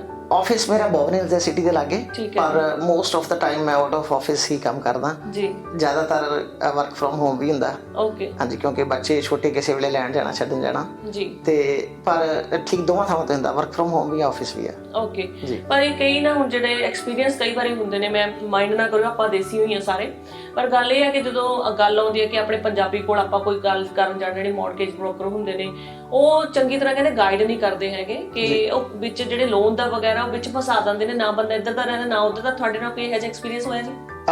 ਅਜੇ ਤੱਕ ਤੇ ਨਹੀਂ ਹੋਇਆ, ਪਰ ਹੋ ਸਕਦਾ ਵੀ ਹੈ। ਇਹਦੇ ਵਿੱਚ ਕੋਈ ਕਹਿ ਵੀ ਨਹੀਂ ਸਕਦੇ ਕਿ ਨਹੀਂ ਇਹੋ ਜਿਹਾ ਹੋਏਗਾ। ਕਿਸੇ ਵੇਲੇ ਕੀ ਹੁੰਦਾ ਕਿ ਬ੍ਰੋਕਰ ਜਿਹੜੇ ਹੁੰਦੇ ਨੇ, ਜਿਹੜੇ ਐਡਵਾਈਜ਼ਰ ਨੇ, ਤੁਹਾਡੇ ਮੌਰਗੇਜ ਐਡਵਾਈਜ਼ਰ ਨੇ, ਉਹਨਾਂ ਨੂੰ ਜਦੋਂ ਆਪਾਂ ਆਪਣੀ ਪੂਰੀ ਸਿਚੁਏਸ਼ਨ ਨਹੀਂ ਕਲੀਅਰ ਕਰਦੇ, ਕਿਸੇ ਵੇਲੇ ਆਪਾਂ ਕੀ ਹੁੰਦਾ ਕਿ ਉਹਨਾਂ ਨੂੰ ਅਸੀਂ ਪਹਿਲਾਂ ਕੀ ਕੀਤਾ 6 ਮਹੀਨਿਆਂ ਜਾਂ 3 ਮਹੀਨਿਆਂ 'ਚ ਪਹਿਲਾਂ ਕੀ ਐਪਲੀਕੇਸ਼ਨਸ ਜਾਂ ਕੀ ਇਨਕੁਆਇਰ ਕੀਤਾ ਸੀ, ਉਹ ਨਹੀਂ ਦੱਸਦੇ ਜੀ। ਉਹ ਸਾਨੂੰ ਜਿਹੜਾ ਵਾ ਫਿਊਚਰ 'ਚ ਆਣ ਕੇ ਇੱਕ ਦਿੱਕਤ ਆਉਂਦੀ ਆ। ਜਦ ਤੱਕ ਆਪਾਂ ਉਹਨੂੰ ਸਾਰਾ ਕੁਝ ਕਲੀਅਰ ਨਹੀਂ ਕਰਦੇ ਕਿ ਆਹ ਸਾਡੀ ਸਿਚੁਏਸ਼ਨ ਹੈ, ਇਹਦੇ ਥਰੂ ਅਸੀਂ ਜਾ ਚੁੱਕੇ ਹਾਂ ਪਹਿਲਾਂ, ਇਹ ਉਹਨਾਂ ਨੂੰ ਲੱਗਦਾ ਕਿ ਸ਼ਾਇਦ ਅਸੀਂ ਨਹੀਂ ਦੱਸਾਂਗੇ ਤੇ ਇਹ ਪਤਾ ਨਹੀਂ ਲੱਗੂਗਾ। ਪਰ ਅੱਜ ਕੱਲ੍ਹ ਤੇ ਸਿਸਟਮ ਇਸ ਤਰ੍ਹਾਂ ਦਾ ਕਿ ਕੁਛ ਵੀ ਤੁਸੀਂ ਨਾ ਦੱਸੋ, ਸਾਰਾ ਕੁਛ ਹੀ ਸਿਸਟਮ ਨੇ ਕੱਢ ਕੇ ਦੱਸ ਦਿੰਦਾ ਕਿ ਇਹ ਫਲਾਣੀ ਚੀਜ਼ ਜਿਹੜੀ ਹੈ ਪਹਿਲਾਂ ਇਹਨਾਂ ਦੀ ਹਿਸਟਰੀ 'ਚ ਹੈਗੀ ਆ। ਜੀ ਜੀ ਜੀ, ਉਹ ਜਦ ਤੱਕ ਆਪਾਂ ਕਲੀਅਰ ਨਹੀਂ ਕਰਦੇ, ਉਦੋਂ ਤੱਕ ਜਿਹੜਾ ਉਹ ਚੰਗਾ ਐਡਵਾਈਜ਼ਰ ਜਿਹੜਾ ਉਹ ਤੁਹਾਨੂੰ ਚੰਗੀ ਐਡਵਾਈਸ ਨਹੀਂ ਦੇ ਸਕਦਾ। ਜੀ ਜੀ ਜੀ, ਹੁਣ ਤੱਕ ਕਿੰਨੀ ਤੁਹਾਡੀ ਐਡਵਾਈਸ ਦੇ ਨਾਲ ਲੋਕੀ ਸਕਸੈਸ ਹੋ ਚੁੱਕੇ ਨੇ? ਕਿੰਨੇ ਤੁਸੀਂ ਲੋਨ ਕਰਵਾ ਚੁੱਕੇ ਹੋ? ਨੰਬਰਸ ਤੇ ਨਹੀਂ ਐਗਜ਼ੈਕਟਲੀ ਯਾਦ, ਪਰ ਕਾਫੀ ਨੇ। ਓਕੇ, ਹਾਂਜੀ, ਠੀਕ ਹੈ। ਮਤਲਬ ਕਿ ਜੇ ਕਿਸੇ ਦੀ ਹਿਸਟਰੀ ਖਰਾਬ ਹੋਵੇ, ਕਿਸੇ ਨੇ ਲੋਨ ਲੈਣਾ ਹੋਵੇ, ਬੈਂਕ ਲੋਨ ਨਾਲ ਦੇ ਦਿੰਦੀ ਹੋਵੇ, ਬੰਦਾ ਫਿਰ ਬ੍ਰੋਕਰ ਨੂੰ ਤਾਂ ਹੀ ਲੱਭਦਾ ਕਿ ਕੋਈ ਨਾ ਕੋਈ ਰਾਹ ਇਹੋ ਜਿਹਾ ਲੱਭੋ ਕਿ ਸਾਡਾ ਲੋਨ ਹੋ ਜਾਏ, ਅਸੀਂ ਘਰ ਲੈ ਲਈਏ ਜਾਂ ਕਾਰ ਲੈ ਲਈਏ, ਜਿਹੜਾ ਵੀ ਜੋ ਵੀ ਕਿਸੇ ਨੇ ਚੀਜ਼ ਲੈਣੀ ਹੈ, ਫਿਰ ਕੋਈ ਇਹੋ ਜਿਹਾ ਰਾਹ ਲੱਭਦੇ ਹੋ ਕਿ ਬੰਦੇ ਨੂੰ ਲੈ ਭਾਈ ਤੈਨੂੰ ਗਾਰੰਟੀ ਦਿੰਦਾ, ਤੇਰਾ ਕਰਵਾ ਕੇ ਦੋ। ਇਹ ਬੇਸਿਕਲੀ ਮਾਫ ਕਰਨਾ, ਤੁਹਾਡੇ ਸਵਾਲ ਤੋਂ ਇੱਕ ਕਦਮ ਪਿੱਛੇ ਜਾ ਰਿਹਾ। ਸਵਾਲ ਤੁਹਾਡਾ ਠੀਕ ਆ, ਪਰ ਉਹਦੇ 'ਚ ਕੀ ਹੁੰਦਾ ਅਸਲ ਦੇ ਵਿੱਚ ਮੌਰਗੇਜ ਐਡਵਾਈਜ਼ਰ ਇੱਕ ਬੈਂਕ ਨਾਲੋਂ ਕਿਸ ਤਰ੍ਹਾਂ ਵੱਖ ਹੁੰਦਾ। ਜੇ ਸਾਡੇ ਕੋਲ ਮੋਰ ਦੈਨ 30 ਬੈਂਕਸ ਨੇ, ਜਦੋਂ ਤੁਸੀਂ ਜਾਂਦੇ ਹੋ ਫਿਜ਼ੀਕਲੀ ਤੁਸੀਂ 2 ਜਾਂ 3 ਜਾਂ 4 ਬੈਂਕ ਦੇ ਵਿੱਚ ਜਾ ਸਕਦੇ ਹੋ, ਇਸ ਤੋਂ ਬਾਅਦ ਤੁਸੀਂ ਜ਼ਿਆਦਾ ਜਾਂਦੇ ਨਹੀਂ, ਇਨਕੁਆਇਰੀ ਕਰਦੇ ਨਹੀਂ। ਜਿਹਦੇ ਕੋਲ ਜਿਹੜਾ ਪ੍ਰੋਡਕਟ ਹੈ ਉਹੀ ਕੱਢ ਕੇ ਦਊਗਾ ਤੁਹਾਨੂੰ ਕਿ ਮੇਰੇ ਕੋਲ ਆਹ ਚੀਜ਼ ਹੈ, ਮੈਂ ਤੁਹਾਨੂੰ ਆਹ ਦੇ ਦੇਣਾ, ਮੇਰੇ ਕੋਲ ਆ। ਮੌਰਗੇਜ ਐਡਵਾਈਜ਼ਰ ਦੇ ਕੋਲ ਮੋਰ ਦੈਨ 30 ਬੈਂਕਸ ਨੇ, ਸਾਡੇ ਕੋਲ ਮੋਰ ਦੈਨ 30 ਪ੍ਰੋਡਕਟ ਸਾਡੇ ਕੋਲ ਹੈਗੇ ਨੇ ਕਿਸੇ ਵਾਸਤੇ। ਅਸੀਂ ਉਹਨਾਂ ਦੇ ਵਿੱਚੋਂ ਕੰਪੇਅਰ ਕਰਕੇ ਕਿ ਕਿਹੜਾ ਤੁਹਾਨੂੰ ਸੂਟ ਕਰੂਗਾ, ਆ ਵਾ, ਉਹ ਸਾਡੀ ਮਿਹਨਤ ਹੈ ਜੀ, ਉਹ ਅਸੀਂ ਆਪਣੀ ਮਿਹਨਤ ਕਰਕੇ ਉਹ ਤੁਹਾਨੂੰ ਦਿੰਦੇ ਹਾਂ। ਉਸ ਤੋਂ ਬਾਅਦ ਜਦੋਂ ਆਪਾਂ ਗੱਲ ਕਰਦੇ ਹਾਂ ਕਿ ਜਿਹੜੇ ਮੇਜਰ ਬੈਂਕ ਜਿਨ੍ਹਾਂ ਕੋਲ ਆਪਾਂ ਫਿਜ਼ੀਕਲੀ ਜਾ ਕੇ ਉਹਨਾਂ ਕੋਲ ਆਪਣੀ ਐਲੀਜੀਬਿਲਿਟੀ ਚੈੱਕ ਕਰਦੇ ਨਹੀਂ ਹੁੰਦਾ, ਬਹੁਤ ਸਾਰੇ ਬੈਂਕ ਐਸੇ ਵੀ ਨੇ ਕਿ ਜਿਹੜੇ ਪਰਦੇ ਦੇ ਪਿੱਛੇ ਨੇ, ਸਾਨੂੰ ਉਹਨਾਂ ਦੇ ਨਾਮ ਨਹੀਂ ਪਤਾ ਕਿ ਕੀ ਹੁੰਦੇ ਜੀ, ਪਰ ਸਾਡੇ ਵਾਸਤੇ ਕਿਸੇ ਵੇਲੇ ਉਹਨਾਂ ਕੋਲ ਪ੍ਰੋਡਕਟ ਹੁੰਦਾ ਜੀ ਜੀ ਕਿ ਅਸੀਂ ਤੁਹਾਨੂੰ ਕੋਈ ਗੱਲ ਨਹੀਂ, ਤੁਹਾਡੇ ਕੋਲ ਇੱਕ ਕ੍ਰੈਡਿਟ ਹਿਸਟਰੀ ਹੈ, ਅਸੀਂ ਤੁਹਾਡੀ ਫਿਰ ਵੀ ਹੈਲਪ ਕਰਦੇ ਹਾਂ ਜੀ ਜੀ। ਫਿਰ ਇਹੋ ਜਿਹੇ ਕੋਈ ਕੇਸ ਆਏ ਨੇ ਜਿਹੜੇ ਤੁਸੀਂ ਕਰਕੇ ਦਿੱਤੇ? ਆਪਣੇ ਬਹੁਤ ਸਾਰੇ ਕੇਸ ਨੇ ਜੀ। ਆਪਾਂ ਜਦੋਂ ਸਟੂਡੈਂਟ ਇੱਥੇ ਆਉਂਦੇ ਨੇ, ਹੱਥ ਤੰਗ ਹੁੰਦਾ, ਕ੍ਰੈਡਿਟ ਕਾਰਡ ਵਗੈਰਾ ਲੈ ਲਏ, ਲੋਨ ਲੈ ਲਏ, ਬਾਅਦ ਦੇ ਵਿੱਚ ਉਹਨਾਂ ਨੂੰ ਵਾਪਸ ਪੇ ਕਰਨ ਦੇ ਵਿੱਚ ਦਿੱਕਤ ਆ ਗਈ, ਸਾਡੀ ਕ੍ਰੈਡਿਟ ਹਿਸਟਰੀ ਖਰਾਬ ਹੋ ਗਈ। ਹੁਣ ਤੁਸੀਂ ਉਹ ਚਾਹੇ ਠੀਕ ਵੀ ਕਰ ਲਈ ਹੈ, ਪਰ ਫਿਰ ਵੀ ਬੈਂਕ ਜਿਹੜਾ ਵਾ ਤੁਹਾਨੂੰ ਟਰਸਟ ਨਹੀਂ ਕਰਦਾ ਕਿ ਨਹੀਂ ਇਹਨਾਂ ਨੇ ਇੱਕ ਵਾਰ ਸਾਡੇ ਕੋਲ ਕ੍ਰੈਡਿਟ ਕਾਰਡ ਲਿਆ ਤੇ ਇਹਨਾਂ ਨੇ ਵਾਪਸ ਕਰਨ ਦੇ ਵਿੱਚ 5 ਸਾਲ 7 ਸਾਲ 10 ਸਾਲ ਲਾਤੇ ਜੀ। ਉਹ ਹੋਰ ਕਈ ਤਰ੍ਹਾਂ ਦੇ ਛੋਟੇ ਬੈਂਕ ਨੇ ਜਿਹੜੇ ਪਿੱਛੇ ਲੈਂਡਰ ਹੈਗੇ ਨੇ, ਉਹ ਬੈਠੇ ਨੇ, ਉਹ ਉਹਨੂੰ ਕਵਰ ਕਰਦੇ ਨੇ ਜੀ ਜੀ। ਇਹ ਬਹੁਤ ਸਾਰੀਆਂ ਇਨਕੁਆਇਰੀਜ਼ ਆਪਣੀ ਕਮਿਊਨਿਟੀ ਦੇ ਵਿੱਚ ਬਹੁਤ ਆ ਰਹੀਆਂ ਸਾਡੇ ਕੋਲ। ਈਵਨ ਸਾਡੇ ਕੋਲ ਨਹੀਂ, ਜਿਹੜੇ ਕਈ ਹੋਰ ਵੀ ਕਮਿਊਨਿਟੀ ਵਾਲੇ ਪਹਿਲਾਂ ਸਾਨੂੰ ਡੈਫੀਨੇਟਲੀ ਕਮਿਊਨਿਟੀ ਕਰਕੇ ਕੰਟੈਕਟ ਕਰਦੇ ਨੇ, ਪਰ ਹੋਰ ਵੀ ਸਾਡੇ ਆਫਿਸ ਦੇ ਵਿੱਚ ਵੀ ਜਿਹੜੇ ਹੋਰ ਬ੍ਰੋਕਰ ਨੇ ਉਹ ਵੀ ਸੇਮ ਦੱਸਦੇ ਨੇ ਕਿ ਏਸ਼ੀਅਨ ਕਮਿਊਨਿਟੀ 'ਚ ਉਹ ਆਪਾਂ ਇੰਡੀਅਨ ਤਰੀਕੇ ਦੇ ਪਰ ਏਸ਼ੀਅਨ ਕਰਕੇ ਕਵਰ ਕਰ ਲੈਂਦੇ ਨੇ। ਸਾਨੂੰ ਪਤਾ ਤਾਂ ਹੈ ਕਿ ਸਾਡੀ ਕਮਿਊਨਿਟੀ ਦੇ ਹੀ ਬੰਦੇ ਨੇ ਵੀ ਇਹ ਚੀਜ਼ ਹੈ ਜੀ, ਉਹਨਾਂ ਨੇ ਕ੍ਰੈਡਿਟ ਕਾਰਡ ਜਾਂ ਲੋਨਸ ਲਏ ਨੇ ਤੇ ਵਾਪਸ ਪੇ ਨਹੀਂ ਕੀਤੇ ਤੇ ਹੁਣ ਜਿਹੜਾ ਉਹਨਾਂ ਨੂੰ ਦਿੱਕਤ ਆ ਰਹੀ ਹੈ ਹੋਮ ਲੋਨਸ ਵਾਸਤੇ ਖਾਸ ਕਰਕੇ ਜੀ, ਉਹ ਬਹੁਤ ਸਾਰੇ ਬੈਂਕ ਨੇ ਜਿਹੜੇ ਕਵਰ ਕਰਦੇ ਨੇ। ਕਈਆਂ ਦੀ ਭਾਜੀ ਜਿਹੜੀ ਤਨਖਾਹ ਹੁੰਦੀ ਆ ਜਾਂ ਕਹਿ ਲਓ ਵੀ ਘੱਟ ਹੁੰਦੀ ਆ, ਬਿਲੋ ਰੇਟ ਹੁੰਦੀ ਆ ਕਿ ਉਹਦਾ ਲੋਨ ਨਹੀਂ ਹੋ ਸਕਦਾ ਜੀ, ਪਰ ਉਹ ਲੋਕੀ ਇਦਾਂ ਦੇ ਹੁੰਦੇ ਨੇ, ਘਰ ਲੈਣਾ ਚਾਹੁੰਦੇ ਹੁੰਦੇ ਨੇ ਤੇ ਬ੍ਰੋਕਰ ਨੂੰ ਦੇਖਦੇ ਨੇ ਕਿ ਮੈਂ ਯਾਰ ਮੇਰੀ ਤਾਂ ਇੰਨੀ ਕਿ ਤਨਖਾਹ ਹੈ, ਜੇ ਇਹਦੇ ਵਿੱਚ ਲੋਨ ਹੋ ਸਕਦਾ ਸਾਡਾ ਲੋਨ ਕਰਵਾਓ, ਅਸੀਂ ਘਰ ਲੈਣਾ ਬਹੁਤ ਜ਼ਰੂਰੀ ਆ। ਕੁਝ ਇਹੋ ਜਿਹੇ ਕੇਸ ਜੀ ਉਹ ਵੀ ਉਸ ਤਰ੍ਹਾਂ ਦੇ ਵੀ ਹੁੰਦੇ ਨੇ ਕਿ ਕਿਸੇ ਵੇਲੇ ਹਰ ਬੈਂਕ ਦੀ ਵੱਖੋ ਵੱਖਰਾ ਇੱਕ ਕੈਲਕੂਲੇਸ਼ਨ ਦਾ ਸਿਸਟਮ ਹੈ ਕਿ ਜੇ ਤੁਸੀਂ ਇੰਨਾ ਅਰਨ ਕਰ ਰਹੇ ਹੋ, ਇੰਨੇ ਤੁਹਾਡੇ ਜਿਹੜੇ ਖਰਚੇ ਨੇ ਤੇ ਤੁਹਾਡੇ ਕੋਲ ਜੋ ਬਚ ਰਿਹਾ ਉਹ ਸਾਡੀਆਂ ਰੀਪੇਮੈਂਟਸ ਵਾਸਤੇ ਇਨਫ ਨਹੀਂ ਹੈ। ਦੂਸਰਾ ਬੈਂਕ ਕਹਿੰਦਾ ਤੁਹਾਡੇ ਕੋਲ ਠੀਕ ਹੈ ਨਾ, ਤੁਹਾਡੇ ਕੋਲ ਥੋੜਾ ਜਿਹਾ ਸਾਡਾ ਕੈਲਕੂਲੇਟਰ ਥੋੜਾ ਜਿਹਾ ਹੋ ਰਿਹਾ, ਸਾਡੀ ਕੈਲਕੂਲੇਸ਼ਨਸ ਕਹਿੰਦੀਆਂ ਨੇ ਕਿ ਤੁਸੀਂ ਪੇ ਤੇ ਕਰ ਸਕਦੇ ਹੋ ਪਰ ਇੰਨਾ। ਉਸ ਤਰ੍ਹਾਂ ਵੱਖ ਕਰਕੇ ਕਾਫੀ ਜਿਹੜੇ ਨੇ ਬੈਂਕ ਨੇ ਉਹ ਘੱਟ ਪੇ ਵਾਲੇ ਨੂੰ ਵੀ ਕਰ ਸਕਦੇ ਨੇ, ਪਰ ਉਹਦੇ 'ਚ ਕੁਛ ਨਾ ਕੁਛ ਕ੍ਰਾਈਟੇਰੀਆ ਸਾਨੂੰ ਫੋਲੋ ਕਰਨਾ ਪੈਂਦਾ। ਬਹੁਤ ਹੀ ਵਧੀਆ ਤੁਸੀਂ ਜਾਣਕਾਰੀ ਦੇ ਰਹੇ ਹੋ, ਤੁਸੀਂ ਮੌਰਗੇਜ ਬ੍ਰੋਕਰ ਹੈਗੇ ਹੋ। ਸੋ ਭਾਜੀ ਇਹ ਬਰੀਕੀਆਂ ਹੁੰਦੀਆਂ ਨੇ ਕਈ ਵਾਰੀ ਕਿਉਂਕਿ ਬੰਦਾ ਨਹੀਂ ਦੱਸ ਪਾਉਂਦਾ ਜਾਂ ਨਹੀਂ ਦੱਸਦਾ। ਤੁਸੀਂ ਸਾਡੇ ਮਹਿਮਾਨ ਬਣ ਕੇ ਆਏ ਹੋ, ਇਸ ਕਰਕੇ ਅਸੀਂ ਚਾਹੁੰਦੇ ਹਾਂ ਕਿ ਸਾਡੇ ਦਰਸ਼ਕਾਂ ਨੂੰ ਜਿਹੜੀ ਸਹੀ ਜਾਣਕਾਰੀ ਮਿਲੇ, ਸਹੀ ਗਾਈਡੈਂਸ ਮਿਲੇ।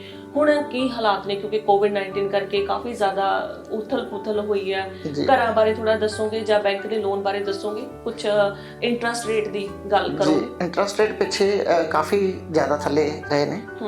ਹੁਣ ਹਰ ਬੈਂਕ ਨੇ ਆਲਮੋਸਟ ਐਵਰੀ ਬੈਂਕ ਦੇ ਇੰਟਰਸਟ ਰੇਟ ਜਿਹੜੇ ਆ ਉਹ 0.3 0.4 0.5 ਉਹਨਾਂ ਨੇ ਇਨਕਰੀਜ਼ ਕਰ ਦਿੱਤੇ ਨੇ ਜੀ, ਤੇ ਵਾਪਸ ਉਹ ਫਿਰ ਉਸੇ ਤਰ੍ਹਾਂ ਹੀ ਇੰਟਰਸਟ ਰੇਟ ਉੱਥੇ ਆਲਮੋਸਟ ਪਹੁੰਚ ਗਏ ਨੇ ਜਿੱਥੇ 2 ਸਾਲ ਪਹਿਲਾਂ ਸੀ। ਜੀ ਜੀ ਜੀ ਜੀ, ਤੇ ਉਹ ਮੈਨੂੰ ਲੱਗਦਾ ਕਿ ਆਉਣ ਵਾਲਾ ਟਾਈਮ ਜਿਹੜੀ ਐਕਸਪੈਕਟ ਕਰ ਰਹੇ ਨੇ ਕਿ 22 ਦੇ ਵਿੱਚ ਹੋਰ ਇਨਕਰੀਜ਼ ਹੋਏਗਾ ਇੰਟਰਸਟ ਰੇਟ। 22 ਦੇ ਵਿੱਚ ਹੋਰ ਇਨਕਰੀਜ਼ ਹੋ ਸਕਦੇ ਨੇ ਇੰਟਰਸਟ ਰੇਟ ਜੀ।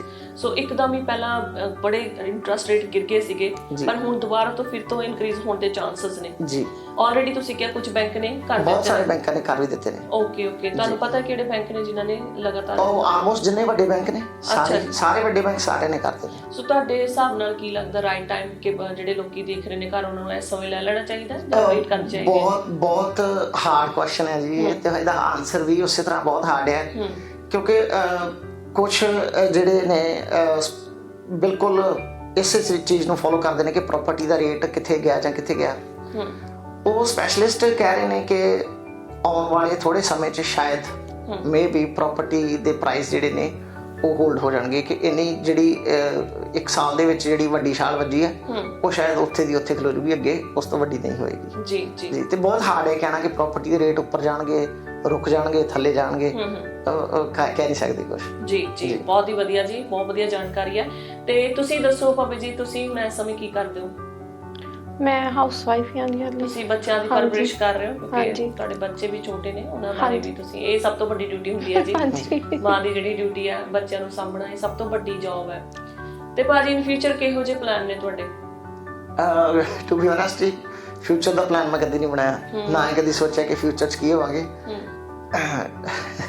ਮੈਨੂੰ ਲੱਗਦਾ ਕਿ ਜਦੋਂ 7ਵੀਂ 8ਵੀਂ ਕਲਾਸ ਦੇ ਵਿੱਚ ਹੋਣੇ ਆ ਤੇ ਉਹ ਜਦੋਂ ਟੀਚਰ ਪੁੱਛਦੇ ਹੁੰਦੇ ਸੀ ਨਾ ਕਿ ਦੱਸੋ ਵੱਡੇ ਕੀ ਬਣਨਾ, ਸਾਰੀ ਕਲਾਸ ਦੱਸਦੀ ਕਿ ਮੈਂ ਬਣਨਾ, ਤੇ ਮੈਨੂੰ ਲੱਗਦਾ ਮੈਂ ਹੀ ਕਲਾਸ 'ਚ ਇਕੱਲਾ ਨਾ ਜਿਹਨੂੰ ਪਤਾ ਨਹੀਂ ਹੁੰਦਾ ਕਿ ਮੈਂ ਕੀ ਬਣਨਾ। ਤੇ ਪਰ ਉਹ ਜਿਹੜੇ ਹੁਣ ਦੋਸਤ ਮਿਲਦੇ ਨੇ ਪੁਰਾਣੇ, ਉਹ ਹੁਣ ਤਾਂ ਚਲੋ ਕਿਸੇ ਦਾ ਸ਼ਾਇਦ ਯਾਦ ਹੋਵੇ ਕਿ ਇਹਨੇ ਕੀ ਬਣਨਾ ਹੈ, ਪਰ ਉਹ ਮੋਸਟ ਆਫ ਉਹ ਨਹੀਂ ਪਹੁੰਚ ਸਕਦੇ ਆਪਾਂ ਉੱਥੇ। ਜੋ ਉਹ ਹਾਲਾਤ ਹੁੰਦੇ ਆ, ਆਪਣੇ ਹਾਲਾਤ ਹਰ ਸਾਲ ਸਫ਼ਰ ਇਹੋ ਹੀ ਹੈ ਕਿ ਸਫ਼ਰ ਦੇ ਵਿੱਚ ਐਕਸਪੈਕਟ ਆਪਾਂ ਕੁਛ ਕਰਕੇ ਤੁਰਦੇ ਹਾਂ ਤੇ ਕਿਸੇ ਵੇਲੇ ਕੋਈ ਇਹੋ ਜਿਹਾ ਠਹਿਰਾ ਆ ਜਾਂਦਾ ਲੰਮਾ ਜਾਂ ਥੋੜਾ ਕਿਸੇ ਤਰ੍ਹਾਂ ਵੀ, ਤੇ ਆਪਾਂ ਜੋ ਪਹਿਲਾਂ ਪਲਾਨ ਕੀਤਾ ਹੁੰਦਾ ਸਫ਼ਰ ਦਾ ਉਹ ਨਹੀਂ ਸਾਡੇ ਕੋਲੋਂ ਉਸ ਤਰੀਕੇ ਨਾਲ ਹੁੰਦਾ। ਪਰ ਸਫ਼ਰ ਦੀ ਦੌੜ ਜ਼ਰੂਰ ਹੈ ਤੇ ਆਪਾਂ ਸਫ਼ਰ ਦੇ ਵਿੱਚ ਜ਼ਰੂਰ ਹੈਗੇ ਹਾਂ। ਸਫ਼ਰ ਛੱਡਿਆ ਨਹੀਂ, ਛੱਡਾਂਗੇ ਵੀ ਨਹੀਂ, ਕਿਤੇ ਨਾ ਕਿਤੇ ਮੰਜ਼ਿਲ ਸਾਨੂੰ ਆਪਣੀ ਜ਼ਰੂਰ ਮਿਲੇਗੀ। ਇਹ ਸਫ਼ਰ ਜਿਹੜਾ ਹੁਣ ਚੱਲ ਰਿਹਾ ਆਸਟ੍ਰੇਲੀਆ 'ਚ ਕੱਟਣਾ ਕਿ ਦੁਬਾਰਾ ਫਿਰ ਇੰਡੀਆ ਜਾਣ ਦੀ ਪਲਾਨ ਹੈ? ਹੁਣ ਕਾਫੀ ਜਿਹੜਾ ਮਨ ਅੱਕ ਚੁੱਕਾ ਕਿ ਨਹੀਂ ਹੁਣ ਸ਼ਾਇਦ ਨਾ ਜਾਈਏ। ਮਾਹੌਲ ਉਦਾਂ ਦਾ ਹੁਣ ਨਹੀਂ ਰਿਹਾ। ਜੀ ਬਹੁਤ ਕੁਝ ਚੇਂਜ ਹੋ ਚੁੱਕਿਆ ਜੀ, ਕਿਉਂਕਿ ਕਾਫੀ ਲੰਮਾ ਅਰਸਾ ਪੈ ਚੁੱਕਿਆ, ਤੁਹਾਨੂੰ ਵੀ ਗੈਪ ਹੋ ਗਿਆ ਇੰਡੀਆ ਦੇ ਵਿੱਚੋਂ ਆਇਆ ਨੂੰ ਇੱਥੇ। ਜੀ ਸੋ ਜੋ ਚੀਜ਼ ਅਸੀਂ ਐਕਸਪੈਕਟ ਕਰਦੇ ਹਾਂ ਕਿ ਅਸੀਂ ਇੰਡੀਆ ਤੋਂ ਸਾਨੂੰ ਮਿਲੂਗੀ, ਉਹ ਨਹੀਂ ਮਿਲੇਗੀ। ਜੀ, ਮੈਂ ਰਫਲੀ 19-20 ਸਾਲ ਦਾ ਸੀ। ਅਸੀਂ ਪਿੰਡ ਦੇ ਵਿੱਚ ਇੱਕ ਛੋਟੀ ਜਿਹੀ ਨਾਟਕ ਟੀਮ ਤਿਆਰ ਕੀਤੀ ਸੀ ਜੀ। ਤੇ ਅਸੀਂ ਪਿੰਡ ਚੋਂ ਕੋਈ 12-14 ਮੁੰਡੇ ਕੁੜੀਆਂ ਸੀ, 4-5 ਕੁੜੀਆਂ ਸੀ, 7-8 ਸੀ ਮੁੰਡੇ ਸੀ। ਅਸੀਂ ਪਿੰਡ ਜਾ ਕੇ ਨਾਟਕ ਅਸੀਂ ਕਰਦੇ ਹੁੰਦੇ ਸੀ। ਸ਼ਾਮ ਨੂੰ ਕੋਈ 3 ਜਾਂ 4 ਘੰਟਿਆਂ ਦਾ ਸਾਡਾ ਪ੍ਰੋਗਰਾਮ ਹੁੰਦਾ ਸੀ ਜੀ। 2005 ਦੇ ਵਿੱਚ ਜਦੋਂ ਮੈਂ ਇੱਕ ਇਰਾਦਾ ਕਰ ਲਿਆ ਕਿ ਨਹੀਂ ਜਾ ਰਹੇ, ਉਸ ਤੋਂ ਬਾਅਦ ਨਾ ਸਾਡੀ ਟੀਮ ਨੇ ਇੱਕ ਛੋਟਾ ਜਿਹਾ ਪ੍ਰੋਗਰਾਮ ਰੱਖਿਆ ਕਿ ਆਪਾਂ ਜਾਗੋ ਕੱਢਣੀ ਪਿੰਡਾਂ 'ਚ ਜਾ ਕੇ। ਅੱਛਾ। ਜਿਹੜੇ ਹਾਈਵੇ ਤੋਂ ਦੂਰ ਪਿੰਡ ਹੁੰਦੇ ਨੇ ਉਹਨਾਂ ਦੇ, ਕਿਉਂਕਿ ਸਾਧਨ ਉਦੋਂ ਬਹੁਤ ਘੱਟ ਸੀ ਸਫ਼ਰ ਦੇ, ਤੇ ਉੱਥੋਂ ਦੇ ਬੱਚੇ ਜਿਹੜੇ ਆ ਉਹ ਗਾਂਹ ਵਾਲੇ, ਅੱਗੇ ਵਾਲੇ, ਦੂਰ ਵਾਲੇ ਸਕੂਲਾਂ 'ਚ ਨਹੀਂ ਜਾ ਸਕਦੇ ਸੀ। ਜੀ। ਉਹਨਾਂ ਕੋਲ ਐਜੂਕੇਸ਼ਨ ਦਾ ਲੈਵਲ ਬੜਾ ਘੱਟ ਸੀ, ਤੇ ਉਹ ਅਸੀਂ ਜੀ ਕਰ ਲਿਆ ਕਿ ਟਰਾਲੀ ਦੇ ਉੱਤੇ ਸਟੇਜ ਬਣਾਈ। ਅੱਛਾ। ਫੱਟੇ ਲਾ ਕੇ ਸਟੇਜ ਬਣਾ ਕੇ, ਤੇ ਵੀ ਇਹ ਪਿੰਡ ਸੀ ਸਾਡੇ ਕੋਲ 7 ਜਾਂ 8 ਪਿੰਡ ਸੀ। 7 ਪਿੰਡ ਛੋਟੇ ਸੀ ਤੇ 8ਵਾਂ ਸੀ ਕਿ ਉੱਥੇ ਸ਼ਾਮ ਨੂੰ ਹਨੇਰਾ ਹੋ ਜਾਣਾ ਸਾਨੂੰ ਆਉਂਦਿਆਂ, ਤੇ ਉੱਥੇ ਅਸੀਂ ਫਿਨਿਸ਼ ਕਰਾਂਗੇ। ਤੇ ਉੱਥੇ ਕੋਈ ਲਗਭਗ 1 ਘੰਟੇ ਦਾ ਸੀ ਪ੍ਰੋਗਰਾਮ। ਚਲੋ ਅਸੀਂ ਪਿੰਡਾਂ 'ਚ ਗਏ। ਮੇਰੀ ਡਿਊਟੀ ਸੀ ਕਿ ਮੈਂ ਅੱਗੇ ਸਕੂਟਰ ਚਲਾਉਂਦਾ ਸੀ, ਅੱਖਾਂ ਤੇ ਪੱਟੀ ਬੰਨ੍ਹ ਕੇ ਤੇ ਨਕਾਬ ਪਾ ਕੇ।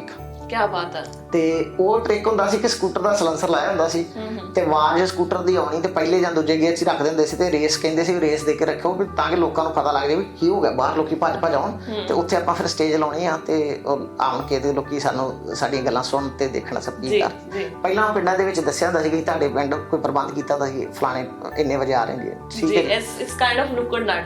ਹਾਂਜੀ ਬਿਲਕੁਲ। ਅੱਛਾ। ਤੇ ਉਹ ਮੈਨੂੰ ਯਾਦ ਹੈ ਕਿ ਮੈਂ ਪਿੰਡ 'ਚ ਅਸੀਂ ਜਾ ਰਹੇ ਸੀ ਤੇ ਮੈਂ ਅੱਗੇ ਸੀ, ਤੇ ਉਹ 2 ਲੇਡੀਜ਼ ਖਲੋਤੀਆਂ ਉੱਥੇ ਨਾ। ਇਸ ਤਰ੍ਹਾਂ 90 ਡਿਗਰੀ ਦਾ ਮੋੜ ਸੀ ਤੇ ਕਾਫੀ ਸਲੋ ਹੋ ਕੇ ਸਕੂਟਰ ਨਿਕਲਣਾ। ਇੱਕ ਨੇ ਪੁੱਛਿਆ ਦੂਜੀ ਨੂੰ, ਨਹੀਂ ਭੈਣਾ ਇਹਨੇ ਆ ਕੀ ਕੀਤਾ ਮੂੰਹ ਤੇ? ਉਹ ਗਰਮੀਆਂ ਦੇ ਦਿਨ ਸੀ, ਉਹ ਆਂਦੀ ਨਹੀਂ ਅੱਗੋਂ ਘਾਟਾ ਮੱਛਰ ਪੈਂਦਾ ਹੋਣਾ ਨਾ। ਤੇ ਉਹ ਚੀਜ਼ ਜਿਹੜੀ ਵੇਖੋ ਗੱਲ ਹਾਸੇ ਦੀ, ਪਰ ਮੈਨੂੰ ਲੱਗਾ ਕਿ ਨਹੀਂ ਯਾਰ, ਇੱਥੇ ਆਪਾਂ ਗਲਤ ਆ। ਇੱਥੇ ਮੈਸੇਜ ਜਾ ਨਹੀਂ ਰਿਹਾ ਜਿਹੜਾ ਆਪਾਂ ਭੇਜਣਾ ਚਾਹ ਰਹੇ ਹਾਂ। ਇੱਥੇ ਘਾਟ ਬੇਸਿਕਲੀ ਐਜੂਕੇਸ਼ਨ ਜਿਹੜੀ ਹੈ, ਬੇਸਿਕ ਐਜੂਕੇਸ਼ਨ ਨਹੀਂ ਪਹੁੰਚ ਸਕੀ, ਤੇ ਉਹ ਚੀਜ਼ ਦੀ ਘਾਟ ਆ। ਉਦੋਂ ਮੈਂ ਰਫਲੀ ਮੈਨੂੰ ਲੱਗਦਾ 3 ਜਾਂ 4 ਸਾਲ ਹੋ ਗਏ ਸੀ ਉਹ ਕੰਮ ਸਾਰਾ ਵਲੰਟੀਅਰ ਕਰਦੇ। ਓਕੇ ਜੀ। ਫਿਰ ਮੈਂ ਉਸ ਤੋਂ ਥੋੜੀ ਦੇਰ ਬਾਅਦ ਮੈਂ ਉਹ ਵੀ ਛੱਡਤਾ। ਥੋੜਾ ਜਿਹਾ ਮਨ ਹੋਰ ਉਦਾਸ ਹੋ ਗਿਆ, ਨਹੀਂ ਆਪਾਂ ਪਹੁੰਚ ਨਹੀਂ ਰਹੇ ਜਿੱਥੇ ਪਹੁੰਚਣਾ, ਜਾਂ ਮੈਸੇਜ ਅਸੀਂ ਪਾਸ ਨਹੀਂ ਕਰ ਪਾ ਰਹੇ, ਕੁਛ ਘਾਟ ਕਿਤੇ ਹੈਗੀ ਹੈ। ਫਿਰ ਉਸ ਤੋਂ ਬਾਅਦ ਤਾਂ ਥੋੜਾ ਜਿਹਾ ਇਰਾਦਾ ਉਦੋਂ ਬਣਿਆ ਸੀ ਕਿ ਜੇ ਚੱਲ ਜਾ ਸਕਦੇ ਹਾਂ। ਜੀ। ਤੁਸੀਂ ਸਿਵਲ ਇੰਜੀਨੀਅਰਿੰਗ ਕੀਤੀ ਹੈ ਭਾਜੀ, ਉਹ ਵੀ 4-5 ਸਾਲਾਂ ਦੀ ਡਿਗਰੀ ਹੁੰਦੀ ਹੈ ਹਨਾ, ਕਿੰਨਾ ਤੁਹਾਨੂੰ ਟਾਈਮ ਦੇਣਾ ਪੈਂਦਾ ਉਹਦੇ 'ਚ। ਉਹ ਤੋਂ ਬਾਅਦ ਤੁਸੀਂ ਸੋਚਿਆ ਨਹੀਂ ਹੈ ਕਿ ਆਪਣੀ ਫੀਲਡ ਨੂੰ ਦੁਬਾਰਾ ਲੈ ਕੇ ਜਾਏ, ਜਾਂ ਤੁਹਾਡਾ ਉਹ ਪੈਸ਼ਨ ਨਹੀਂ ਸੀਗਾ, ਉਹ ਤੁਹਾਡਾ ਪ੍ਰੋਫੈਸ਼ਨ ਨਹੀਂ ਸੀਗਾ? ਤੋਂ ਵੀ ਉਹਨਾਂ ਨੂੰ ਪੈਸ਼ਨ ਨਹੀਂ ਸੀ। ਹਾਂਜੀ, ਪ੍ਰੋਫੈਸ਼ਨ ਤੇ ਆਪਾਂ ਚਲੋ ਬਣਾ ਸਕਦੇ ਹਾਂ ਕੁਛ ਵੀ, ਪਰ ਪੈਸ਼ਨ ਉਹ ਸੀ ਨਹੀਂ ਮੇਰਾ। ਜੀ। ਹਾਂਜੀ, ਪਰ ਉਹ ਸਮੇਂ ਦੇ ਨਾਲ ਜ਼ਰੂਰ ਸੋਚਦੇ ਆ, ਕਿਉਂਕਿ ਉਦੋਂ ਯੰਗ ਸੀ, ਤੇ ਉਹ ਬਾਅਦ ਦੇ ਵਿੱਚ ਹੁਣ ਰਿਅਲਾਈਜ਼ ਹੁੰਦਾ ਕਿ ਆਪਾਂ ਉਹਨੂੰ ਪੈਸ਼ਨ ਬਣਾ ਸਕਦੇ ਸੀ, ਪਰ ਉਹਦੇ ਹਾਰਡ ਵਰਕ ਸੀ। ਉਹਨੂੰ ਪੈਸ਼ਨ ਚੂਜ਼ ਕਰਨਾ ਜਾਂ ਉਹਨੂੰ ਬਣਾਉਣਾ, ਉਹ ਸਫ਼ਰ ਦੇ ਵਿੱਚ, ਸਫ਼ਰ ਛੱਡ ਕੇ ਦੂਜੇ ਸਫ਼ਰ ਦੇ ਵਿੱਚ ਪੈਣਾ ਇੱਕ ਕੰਮ ਸੀ। ਜੀ। ਤੁਹਾਡੀ ਲਾਈਫ ਦੇ ਵਿੱਚ ਕਾਫੀ ਐਡਵੈਂਚਰ ਹੋਏ ਨੇ ਫਿਰ, ਇਹਦਾ ਮਤਲਬ। ਜੀ। ਤੇ ਇਨ ਫਿਊਚਰ ਹੁਣ ਤੁਸੀਂ ਦੱਸਿਆ ਕਿ ਮੇਰਾ ਕੋਈ ਪਲਾਨ ਨਹੀਂ ਹੁੰਦਾ, ਪਰ ਕੋਈ ਐਡਵੈਂਚਰ ਕਰਨ ਦੀ ਸੋਚੀ ਹੈ? ਆਪੇ ਆ ਜਾਣਾ ਜੀ ਕੁਛ ਨਾ ਕੁਛ। ਇੱਥੇ ਗੁਰਦੁਆਰਾ ਸਾਹਿਬ ਅਨਾਲਾ। ਅੱਛਾ ਜੀ। 2017 ਦੀ ਗੱਲ ਹੈ ਕਿ ਅਸੀਂ ਉੱਥੇ ਨਾ ਵੈਸੇ ਹੀ ਸ਼ਾਮ ਨੂੰ ਮੁੰਡੇ ਅਸੀਂ 2000 ਰਫਲੀ 9 ਜਾਂ 10 ਦੇ ਵਿੱਚ ਇੱਥੇ ਵਾਲੀਬਾਲ ਖੇਡਦੇ ਹੁੰਦੇ ਸੀ ਅਨਾਲਾ ਗੁਰਦੁਆਰੇ। ਹਾਂਜੀ। ਤੇ ਉਹ ਕਹਿੰਦੇ ਜੀ ਉੱਥੇ ਖੇਡਣ ਜਾਣਾ, ਵਾਲੀਬਾਲ ਖੇਡਣਾ। ਫਿਰ ਅਸੀਂ ਕਿਹਾ ਜੀ ਚਲੋ ਚੱਲ ਜਾਂਦੇ। ਵਾਲੀਬਾਲ ਖੇਡ ਕੇ ਹਟੇ ਤੇ ਉੱਥੇ ਸਾਨੂੰ ਜੀ 5-7 ਸਾਥੀ ਜਾਣਦੇ ਨਹੀਂ ਸੀ, ਵੈਸੇ ਹੈਲੋ ਹਾਏ। ਉਹ ਕਹਿੰਦੇ ਆਰੋ ਯਾਰ ਕਿੱਥੇ ਚੱਲੇ? ਅਸੀਂ ਕਿਹਾ ਜੀ ਘਰ ਚੱਲੇ ਤੇ ਹੁਣ ਖੇਡ ਕੇ ਹਟੇ। ਕਹਿੰਦੇ ਆਰੋ ਥੱਲੇ ਮੀਟਿੰਗ ਹੈ, ਆਪਾਂ ਕੋਈ ਗੱਲ ਕਰਦੇ। ਅੱਛਾ ਜੀ। ਚਲੋ ਠੀਕ ਹੈ, ਪਤਾ ਨਹੀਂ ਕੀ ਗੱਲ ਕਰਨੀ। ਉਹ ਗੱਲ ਹੋਈ ਤੇ ਉਹ ਇੰਡੋਸ ਥੀਏਟਰ ਟੀਮ ਸੀ ਸਾਰੀ। ਉਹ ਕਹਿੰਦੇ ਅਸੀਂ ਤੇ ਇੱਥੇ ਨਾਟਕ ਕਰਵਾ ਰਹੇ ਹਾਂ। ਅੱਛਾ ਜੀ। ਤੇ ਉੱਥੇ ਜੀ ਸਾਡੇ ਕੋਲ ਤੇ ਕਲਾਕਾਰ ਆਏ ਕਰਨੇ ਪੰਜਾਬ ਤੋਂ, ਤੇ ਆਪਾਂ ਨਾਟਕ ਕਰੀਏ। ਤੇ ਉਹ ਵੇਖੋ ਜੀ, ਮੈਂ ਕਿਹਾ ਜੀ ਅਸੀਂ ਨਾਟਕ ਕਰਦੇ ਰਹੇ ਹਾਂ, ਜੇ ਵੇਖੋ ਸਾਡੇ ਵਾਸਤੇ ਕੋਈ ਛੋਟਾ ਮੋਟਾ ਰੋਲ ਹੋਊਗਾ ਤੇ ਆਪਾਂ ਜ਼ਰੂਰ ਤੁਹਾਡੇ ਨਾਲ ਕਰਾਂਗੇ। ਤੇ ਉਹ ਕੋਈ ਹੈ ਨਹੀਂ ਸੀ, ਸੋਚਿਆ ਨਹੀਂ ਸੀ। ਹਾਰਡਲੀ 5 ਜਾਂ 10 ਮਿੰਟ ਦੇ ਵਿੱਚ ਇੱਕ ਪਲਾਨ ਬਣਿਆ, ਤੇ ਫਿਰ ਅਸੀਂ ਜਿਹੜਾ ਪਲੇ ਇੱਥੇ ਹੋਇਆ ਸੀ 2017 ਦੇ ਵਿੱਚ, ਤੇ ਉਹ ਆਪਾਂ ਕੀਤਾ ਸੀ ਵਧੀਆ ਜੀ, ਸੁੱਚੀ ਸਾਂਝ। ਓ ਵਾਓ, ਤੁਹਾਡਾ ਕੀ ਰੋਲ ਸੀ ਉਹਦੇ 'ਚ? ਮੇਰਾ ਰੋਲ ਸੀ ਇੱਕ ਜਿਹੜਾ ਪੰਜਾਬ ਤੋਂ ਇੱਕ ਸੱਜਣ ਜਾਂਦੇ ਨੇ ਇੰਗਲੈਂਡ, ਵਾਪਸ ਨਹੀਂ ਆਉਂਦੇ, ਤੇ ਉੱਥੇ ਉਹਨਾਂ ਦੇ ਮਗਰ ਉਹਨਾਂ ਦੀ ਵਾਈਫ ਤੇ ਬੱਚੇ ਚੱਲ ਜਾਂਦੇ ਨੇ ਉਹਨਾਂ ਨੂੰ ਲੱਭਣ ਵਾਸਤੇ। ਤੇ ਉਹਦੇ ਵਿੱਚ ਮੇਰਾ ਰੋਲ ਸੀ ਕਿ ਮੈਂ ਇੰਗਲੈਂਡ ਦਾ ਬੋਰਨ ਹਾਂ, ਤੇ ਮੇਰਾ ਮੁੜ ਕੇ ਜਿਹੜੀ ਆ ਉਹ ਮੈਰਿਜ ਹੁੰਦੀ ਹੈ, ਜਿਹੜੀ ਲੇਡੀ ਆਪਣੇ ਬੱਚੇ ਲੈ ਕੇ ਗਈ ਹੁੰਦੀ ਹੈ, ਇੱਕ ਮੁੰਡਾ ਇੱਕ ਕੁੜੀ, ਉਹ ਜਿਹੜੀ ਉਹਨਾਂ ਦੀ ਬੇਟੀ ਹੁੰਦੀ ਉਹਨਾਂ ਦੇ ਨਾਲ ਮੇਰੀ ਮੈਰਿਜ ਹੁੰਦੀ ਹੈ। ਤੇ ਜੀ ਓਕੇ, ਹਾਂਜੀ ਬਹੁਤ ਹੀ ਵਧੀਆ ਭਾਜੀ, ਗੱਲਾਂ ਬਾਤਾਂ ਕਰਕੇ ਬਹੁਤ ਚੰਗਾ ਲੱਗ ਰਿਹਾ, ਪਰ ਕਈ ਵਾਰੀ ਇਹ ਹੈ ਕਿ ਸਮਾਂ ਇਜਾਜ਼ਤ ਨਹੀਂ ਦਿੰਦਾ ਸਾਨੂੰ, ਗੱਲਾਂ ਦਾ ਬਹੁਤ ਦਿਲ ਕਰਦਾ ਹੁੰਦਾ ਕਰਨ ਨੂੰ। ਤੁਹਾਡੇ ਪੈਰੈਂਟਸ ਕਿੱਥੇ ਨੇ? ਉੱਥੇ ਪੰਜਾਬ ਦੇ ਵਿੱਚ ਤੁਹਾਡੇ ਨਾਲ ਰਹਿੰਦੇ? ਨਹੀਂ, ਹੁਣ ਪੰਜਾਬ ਨੇ ਆ ਜਾਂਦੇ ਨੇ ਇੱਥੇ, 2 ਵਾਰ ਹੋ ਗਏ ਨੇ। ਹਾਂਜੀ। ਕਿੰਨੇ ਭੈਣ ਭਾਈ ਹੋ ਤੁਸੀਂ? ਅਸੀਂ 4 ਭੈਣ ਭਾਈ ਹਾਂ। ਓਕੇ। ਹਾਂਜੀ, ਮੈਂ ਤੇ ਮੇਰੀ ਸਿਸਟਰ ਵੀ ਇੱਥੇ, ਅਸੀਂ ਦੋਵੇਂ ਟਵਿਨ ਹਾਂ। ਓਕੇ ਜੀ। ਹਾਂਜੀ, ਇੱਕ ਹੋਰ ਐਡਵੈਂਚਰਸ ਅਸੀਂ ਦੋਵੇਂ ਜਿਹੜੇ ਆ ਟਵਿਨ ਆ। ਸਭ ਤੋਂ ਛੋਟੇ ਆ ਘਰ 'ਚ, ਸਭ ਤੋਂ ਛੋਟਾ ਬੇਸਿਕਲੀ ਮੈਂ। ਸਾਡੇ ਉਹ ਕਹਿੰਦੇ ਹੁੰਦੇ ਸੀ ਕਿ ਤੂੰ ਇੱਥੋਂ 15 ਮਿੰਟ ਲੇਟ ਆਇਆ। ਬਾਲੇ ਛੋਟੇ ਹੋ, 15 ਮਿੰਟ ਛੋਟੇ। ਜੀ। ਤੇ ਬ੍ਰਦਰ ਦੋਨੇ ਉਹ ਇੰਡੀਆ 'ਚ ਨੇ, ਵੱਡੇ ਉਹ ਇੰਡੀਆ ਵਿੱਚ ਸੈਟਲ ਹੈ। ਤੁਹਾਡੇ ਪੈਰੈਂਟਸ ਫਿਰ ਉਹਨਾਂ ਨਾਲ ਰਹਿੰਦੇ ਨੇ ਉੱਥੇ? ਹਾਂਜੀ, ਸਾਡੀ ਉਹ ਜਿਸ ਤਰ੍ਹਾਂ ਦੱਸ ਰਹੇ ਸੀ ਕਿ ਜਦੋਂ ਇੱਥੇ ਆਏ ਸਾਡੀ ਜੁਆਇੰਟ ਫੈਮਿਲੀ ਹੈ। ਅੱਛਾ ਜੀ। ਅਜੇ ਵੀ ਅਸੀਂ ਇੱਕੋ ਹੀ ਘਰ 'ਚ ਹੈ ਸਾਰੇ ਜਾਣੇ। ਓਕੇ। ਤੇ ਉਹ ਇਸ ਕਰਕੇ ਥੋੜਾ ਲੱਗਦਾ ਕਿ ਜਦੋਂ ਛੱਡ ਕੇ ਆਈਏ ਸਾਰਾ ਘਰ ਪਰਿਵਾਰ, ਤੇ ਉੱਥੇ ਤੇ ਰੌਣਕ ਸਾਰੇ ਭੱਜੇ ਫਿਰਦੇ 5-7 ਜਾਣੇ ਇੱਧਰ ਉੱਧਰ, ਤੇ ਇੱਥੇ ਆਣ ਕੇ ਘਰ 'ਚ 2 ਜਾਣੇ, ਤੇ ਉਹ ਫਰਕ ਪੈਂਦਾ। ਤੁਹਾਡੇ ਸਿਸਟਰ ਤੁਹਾਡੇ ਨਾਲ ਹੀ ਮੂਵ ਹੋਏ ਸੀ ਕਿ ਬਾਅਦ ਵਿੱਚ ਆਏ ਨੇ? ਐ ਨਹੀਂ, ਉਹ ਬਾਅਦ ਦੇ ਵਿੱਚ ਆਏ ਨੇ। ਸਿਸਟਰ ਮੇਰੀ ਨੇ ਉਹਨਾਂ PhD ਕੀਤੀ ਇੱਥੋਂ ਇੰਡੀਆ ਤੋਂ ਜੀ, ਤੇ ਸੇਮ PhD ਉਹਨਾਂ ਨੂੰ ਇੱਥੋਂ ਗਵਰਨਮੈਂਟ ਨੇ ਸਪਾਂਸਰ ਕਰਤਾ ਸੀ। ਇੱਥੇ ਆਣ ਕੇ ਉਹਨਾਂ ਨੇ ਫਿਰ ਇੱਕ PhD ਹੋਰ ਕੀਤੀ ਹੈ। ਜੀ ਜੀ, ਵੈਰੀ ਨਾਈਸ। ਤੇ ਤੁਹਾਡੇ ਪੈਰੈਂਟਸ ਜਿਹੜੇ ਹੈਗੇ ਨੇ, ਪਾਪਾ ਕੀ ਕਰਦੇ ਨੇ ਤੁਹਾਡੇ? ਉਹ ਰਿਟਾਇਰਡ ਨੇ, ਪਹਿਲਾਂ ਆਰਮੀ 'ਚ ਸੀ, ਤੇ ਉਸ ਤੋਂ ਆਣ ਕੇ ਫਿਰ ਡਿਸਟ੍ਰਿਕਟ ਕੋਰਸ ਦੇ ਵਿੱਚ ਉਹਨਾਂ ਨੇ ਜੁਆਇਨ ਕਰ ਲਿਆ, ਕਿਉਂਕਿ ਅਸੀਂ ਬੱਚੇ ਛੋਟੇ ਸੀ ਜਦੋਂ, ਤੇ ਉਹ ਅਰਲੀ ਰਿਟਾਇਰਮੈਂਟ ਲੈ ਕੇ ਆਰਮੀ 'ਚੋਂ ਆ ਗਏ। ਉਹ ਲਾਈਕ ਕਰਦੇ ਨੇ ਇੱਥੇ ਆਸਟ੍ਰੇਲੀਆ ਆਉਣਾ? ਉਹਨਾਂ ਨੂੰ ਟੂ ਬੀ ਓਨੈਸਟ ਉਹਨਾਂ ਨੂੰ ਕੋਈ ਬਹੁਤਾ ਫਰਕ ਨਹੀਂ ਪੈਂਦਾ। ਉਹਨਾਂ ਨੂੰ ਇਹੋ ਹੁੰਦਾ ਕਿ ਮੈਂ ਬੱਚਿਆਂ ਨਾਲ ਰਵਾਂ, ਖਾਸ ਕਰਕੇ ਇਹਨਾਂ ਨਾਲ ਆਪਣੇ ਪੋਤੇ ਪੋਤਰੀਆਂ ਨਾਲ ਰਹੀਏ, ਕਿਉਂਕਿ ਉਹਨਾਂ ਆਰਮੀ ਦੇ ਵਿੱਚ ਕਹਿੰਦੇ ਬਹੁਤ ਫਿਰ ਤੁਰ ਲਿਆ, ਸਾਨੂੰ ਕੋਈ ਫਿਰ ਤੁਰਨ ਦਾ ਲਾਲਚ ਰਹਿ ਨਹੀਂ ਗਿਆ, ਅਸੀਂ ਸਾਰਾ ਕੁਝ ਦੇਖ ਲਿਆ, ਬਸ ਉਹਨਾਂ ਨੂੰ ਇਹੋ ਕਿ ਇਹਨਾਂ ਦੇ ਨਾਲ ਰਿਹਾ ਜਾਵੇ। ਜੀ ਜੀ, ਧੰਨਵਾਦ ਜੀ ਤੁਹਾਡਾ ਇੰਡੋਸ ਟੀਵੀ ਤੇ ਆਉਣ ਲਈ ਤੇ ਸਾਡੇ ਨਾਲ ਗੱਲਾਂ ਬਾਤਾਂ ਕਰਨ ਲਈ, ਆਪਣੇ ਜਿਹੜੇ ਐਕਸਪੀਰੀਅੰਸ ਆ ਸ਼ੇਅਰ ਕਰਨ ਲਈ। ਕੋਈ ਮੈਸੇਜ ਦੱਸੋ ਸਾਡੇ ਦਰਸ਼ਕਾਂ ਨੂੰ? ਮੈਸੇਜ ਜੀ, ਧੰਨਵਾਦ ਨਹੀਂ ਤੁਸੀਂ ਸੱਦਿਆ। ਇੱਕ ਛੋਟਾ ਜਿਹਾ ਹੋਰ ਕਿੱਸਾ ਮੈਂ ਸ਼ੇਅਰ ਕਰਦਾ ਅੱਧੇ ਮਿੰਟ ਦਾ ਜੀ।